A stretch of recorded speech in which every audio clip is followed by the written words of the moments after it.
We refused to move in because they expect about 15 households to share one room. Are we slaves? Please compensate the victims. These and more with me, Maame Thompson. This is Joy News, independent, fearless, and credible. Please stay for details. There are chaotic scenes in public health facilities across the country this afternoon as the nurses' strike enters a critical phase with a total withdrawal of services. Patients are stranded, clinics overcrowded, and doctors overwhelmed. Despite a court injunction, the nurses insist they won't return until their collective bargaining agreement is implemented, something the government says must first be reviewed. What's being done to prevent loss of lives? First, we have heard to the ground in Accra where Collins Frimpong has spoken to some patients. Here is the Greater Accra Regional Hospital range. As earlier on, you've been to the Adabraka polyclinic, and here is the Greater Accra Regional Hospital, one of the biggest health facilities in the country at large. And here we are here because of the nurses' strike. Here is quite different from the Adabraka polyclinic, where when we got there, we saw that the facility is quite deserted with patients looking for other alternatives. Here at the Greater Accra Regional Hospital, people are trooping in, patients are trooping in, hoping that they will get services from nurses and midwives.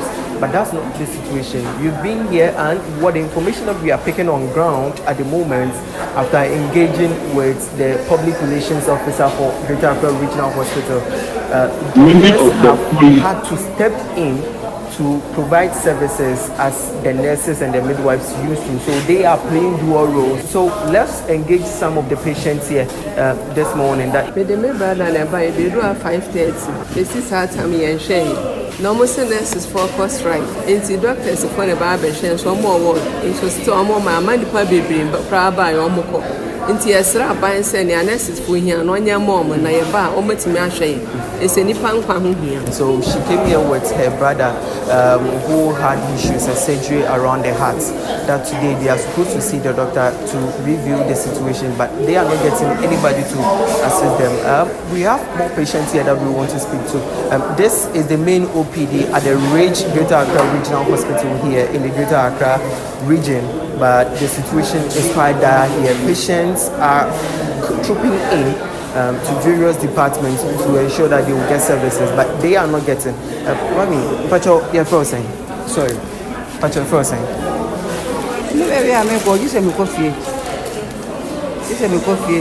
But the last month, so that's another situation there. And you heard that Collins Frimpong interacting with patients at the Greater Accra Regional Hospital. He joins me on the line with the very latest. Collins, where else have you been? And what's the situation there? Maame, so we've been to, as you said, we've been to state facilities. And the last place that is just that currently is the Kolebu Teaching Hospital. And what we try to do the management of the facility to know what they are doing to mitigate the strike. But they won't do. But the information is picked on the Collins, reposition yourself. The line is very bad where you are. Kindly reposition yourself and let's hear you. Hello, Maame, can you hear me now? Much better. Right. So the information we are picking on the ground is that earlier on in the morning, the senior nurses were trying to provide services to patients that they are already on admission, but some of the junior nurses will not allow them to do that. So that brought some chaotic scenes within the emergency ward at the Kolebu Teaching Hospital. But management stepped in, the issues were resolved. And we also saw police officials that were on around the facility. We tried to engage them, and what they told us was that they were trying to assess the impact of the strike. Right, thank you so much, Collins. We head to the Ashanti region where many patients abandon the health facilities due to the absence of nurses. Clinton Yabwa is there for us. Clinton, what can you report? Hello, Maame. Here in the Ashanti region at the Konfanochi Teaching Hospital, patients are trooping in.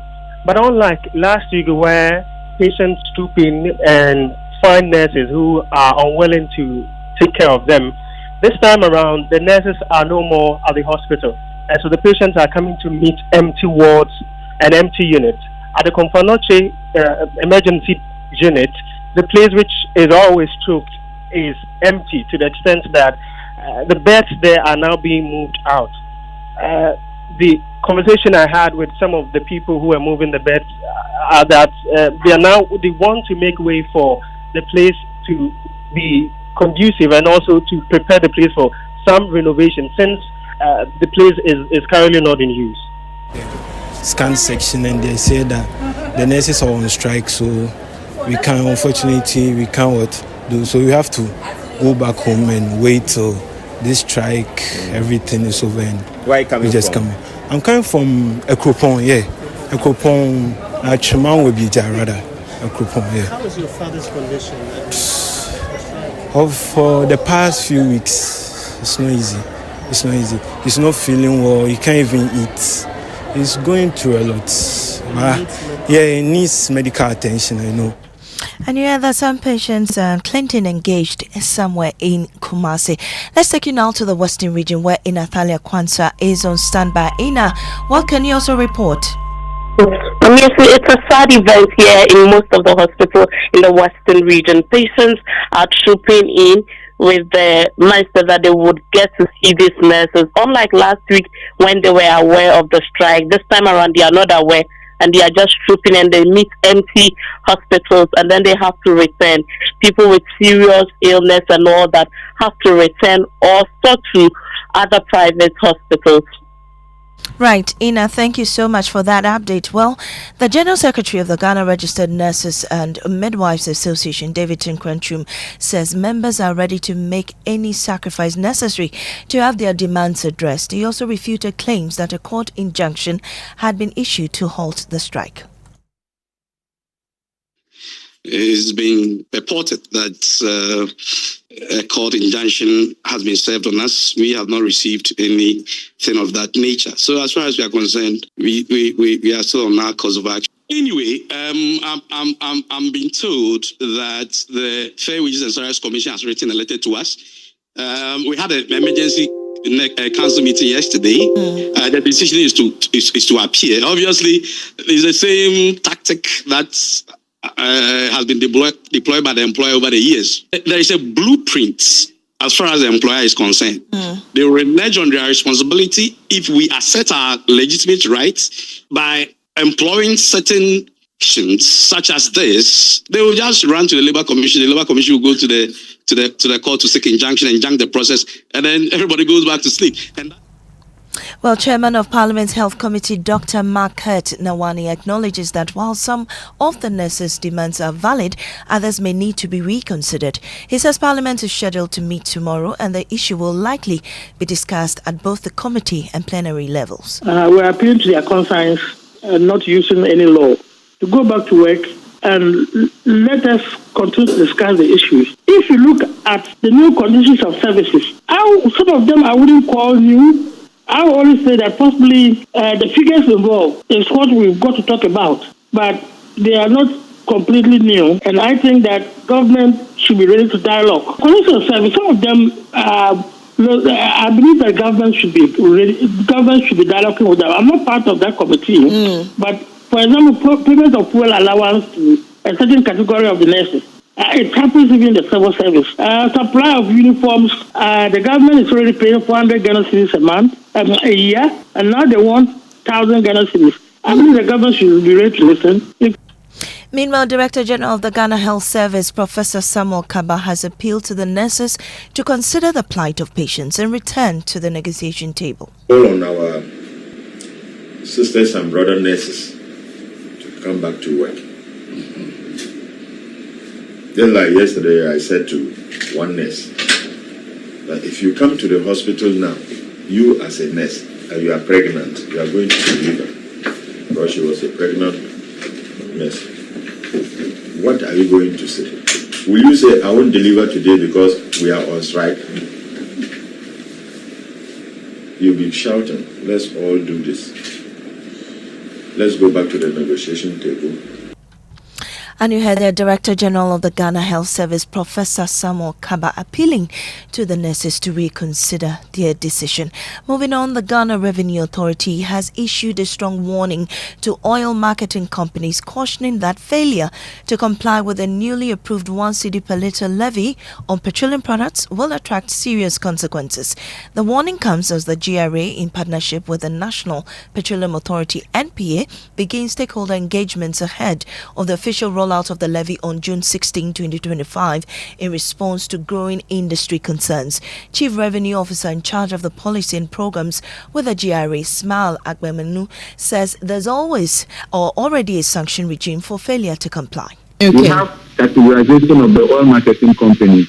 Some of them would have to pay upfront before they go and move the product. We call them those on cash and carry basis. And then those that would have provided a form of security under the relevant section of the Customs Act to be able to provide a security to cover their listing, and then they have the payment time. For those that provide the security, they have we have the 21 calendar days and 4 working days up to which they are supposed to pay the full tax amount by the end of the price window. So at the end of the price window, let's say for this particular we are collecting, which will be ending on the 15th, there's a consolidation of all the products that have been listed, which is due for payment within 21 plus 4 working days after the end of the price window. Okay. This is a practice that GRA has been doing over the years, and nothing is changing with regards to that one. When you are unable to pay, the system itself that you use for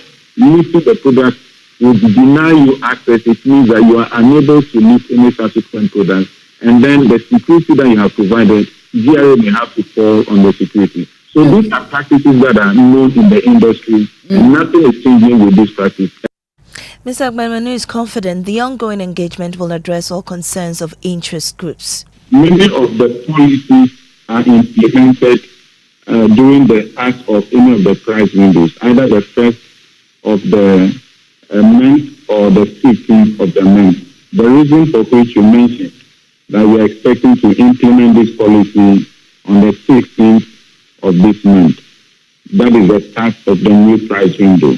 I mentioned the start of the new price window because that is when NPA engages with the OMC to determine the price range at which products are to be sold at the pumps or at the filling stations. Factors that NPA consider include government taxes and also include exchange rate differentials and other factors.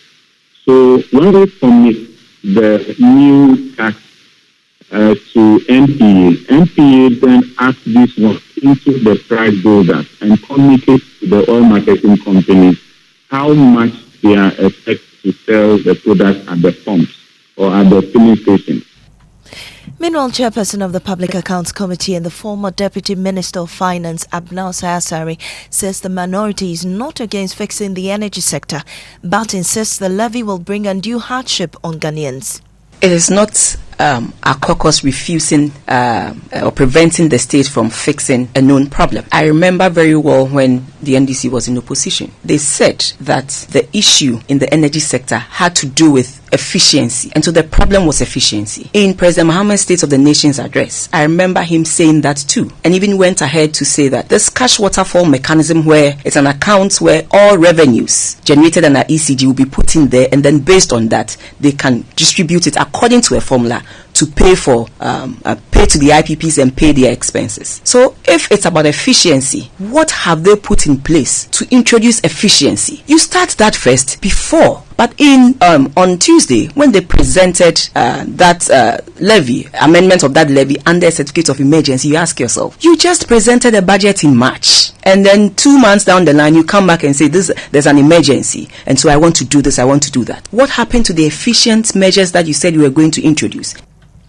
But the Ghana Private Road Transport Union GPRTU says it will proceed with its intended strike on Wednesday over the government's failure to adequately engage public transport operators on the levy. Samuel Amwa is Deputy PRO of the union.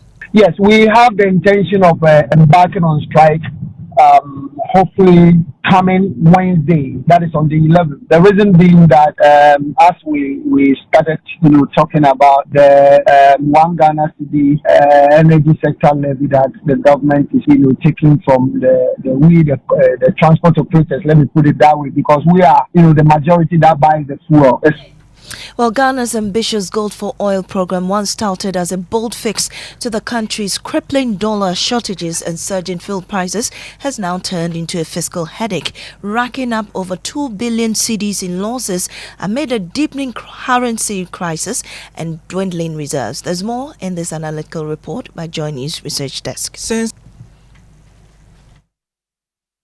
its rollout in January 2023, the Bank of Ghana has disclosed that it incurred losses of 317 million Ghana cedis in 2023 and 1.82 billion cedis in 2024 under the Gold for Oil program. That brings the total losses to some 2.14 billion Ghana cedis. According to the central bank, it injected 4.69 billion Ghana cedis into the program, effectively losing 45% of the capital it deployed in an effort to stabilize fuel prices and support the cedi. On March 13, 2025, the bank officially ended the Gold for Oil initiative, citing the heavy financial losses sustained as a primary reason for shutting it down. The entire arrangement was never subjected to parliamentary oversight. The ruling government argued at the time that the Gold for Oil program was not an executive policy but a central bank initiative and therefore did not require parliamentary approval. The cedi did stabilize months after the G4O's launch and fuel prices fell. While it's hard to isolate the program's direct impact from that of the IMF deal signed in May 2023, the reduced dollar demand from oil importers likely contributed to easing Ghana's exchange rate pressures. But there's still loads of questions unanswered around the Gold for Oil program, which has lost some 45% of its working capital. Joy News Research Desk with that report. You're still listening to the Midday News on Joy 99.7 FM. We'll take a break. We return with sports, and also NPP sympathizer who assaulted Joy News journalist Latif Idrisu denied bail and set to reappear in court on 18 June after pleading not guilty to assault and threat of death. Also coming up, they lost everything to the Konsombo Dam spillage, and 2 years on, the victims say they are still waiting for shelter from a country that seems to have forgotten them. We refused to move in because they expect about 15 households to share one room. Are we slaves? Please compensate the victims.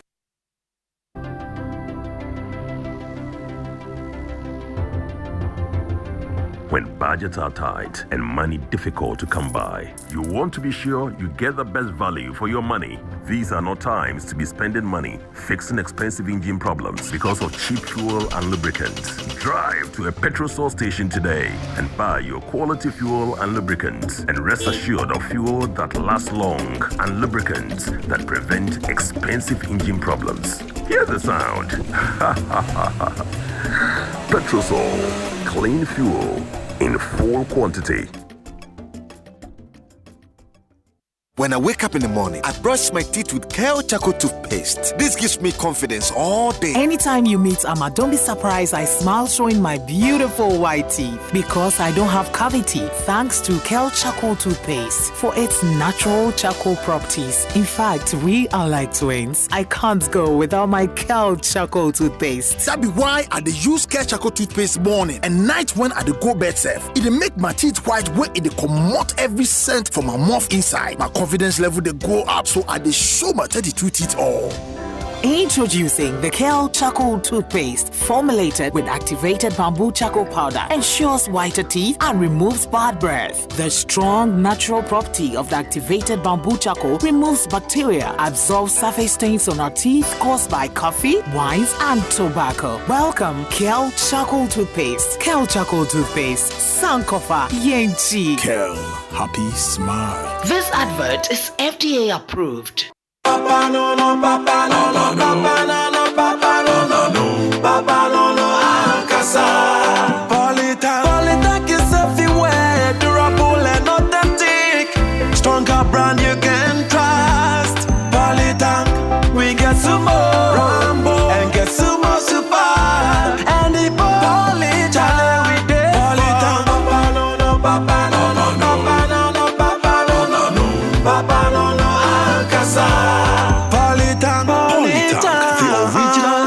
always the best.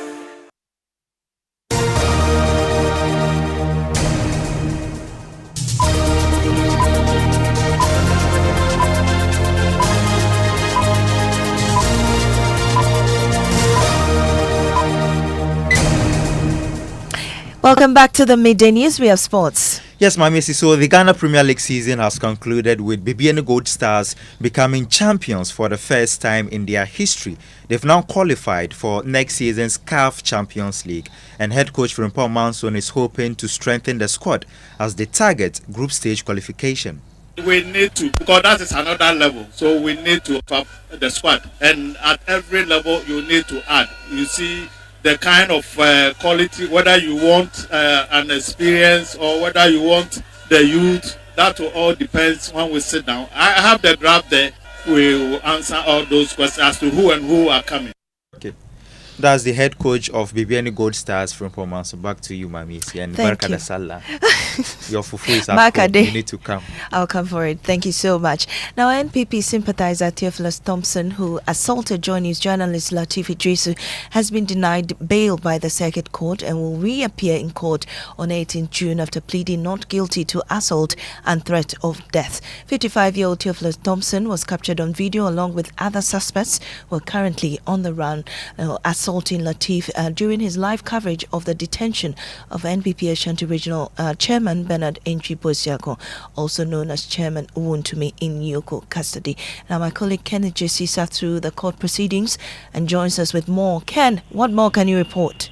Well, Maame, so the new development we're picking right now is that police inspectors have contacted my colleague Lateef Idrisu. They say that they've invited new suspects to the police station, and he's also been invited to come help identify them. So that's the new development that is coming right now.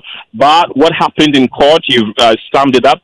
The lawyer for the accused and also the state prosecutor all argued for their clients.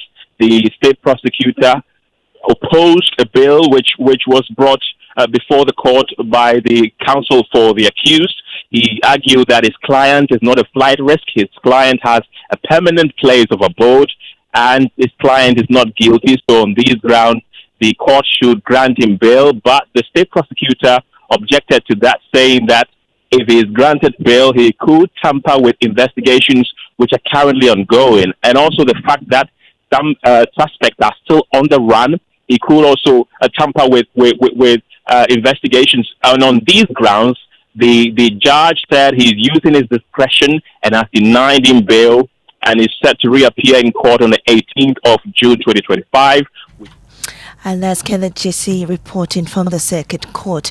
Moving on, it's been 2 long years since the raging waters from the Kosovo Dam and Pond Dam swallowed homes and scattered lives across North Tong in the Volta region. But for many of the victims, the flood was only the beginning. Today, they endure scorching tents, unfinished houses, and promises that seem to wash away just like the floods. In Joy News' series, After the Floods, Fred Kwame Asari returns to the heart of the devastation where hope still fights to stay afloat. Many in Mepe are still waiting for a place to call home again. For Theodora and her family, the wait has been long and unbearable. Her family is one of over 100 households living in temporary UNICEF tents at 3 resettlement camps in the North Town district. Honestly, the heat inside the tent has caused our children to develop skin rashes, and I'm suffering from them too. When our children fall sick, we have to take them to the hospital ourselves. There's no support at all. At Camp 1, a 10-unit structure built by the government sits empty. The flood victims say it was hurriedly constructed and unlivable. We refused to move in because they expect about 15 households to share one room. Are we slaves? What crime have we committed? And now they want to pack us like sardines into a single room.